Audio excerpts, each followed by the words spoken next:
കാസർഗോഡ് കുമ്പളയിൽ അഭിഭാഷകയുടെ വീട് കുത്തി തുറന്ന് 29 പവൻ സ്വർണവും വെള്ളി ആഭരണങ്ങളും കവർന്നു. നായിക്കാപ്പ് സ്വദേശി ചൈത്രയുടെ വീട്ടിലാണ് കവർച്ചയുണ്ടായത്. കുമ്പള പോലീസ് അന്വേഷണം ആരംഭിച്ചു.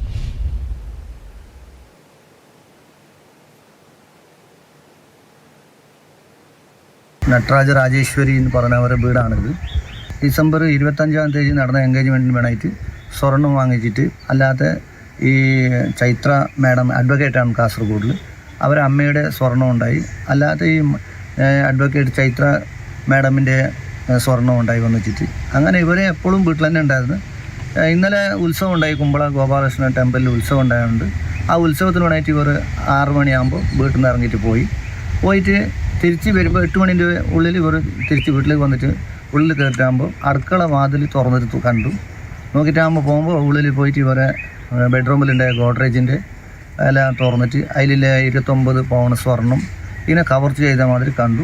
ആരെങ്കിലും ഇതിൻ്റെ ഒരു അറിവുണ്ടായാൽ ഇതിൻ്റെ ബാക്കിൽ ഉണ്ടാവും, ഇല്ല അല്ലെങ്കിൽ ഇങ്ങനത്തെ സംഭവം എങ്ങനെ മനസ്സിലാകുന്ന വെച്ചാൽ നമുക്ക് എല്ലാവർക്കും ഒരു സംശയം തോന്നുന്നുണ്ട്.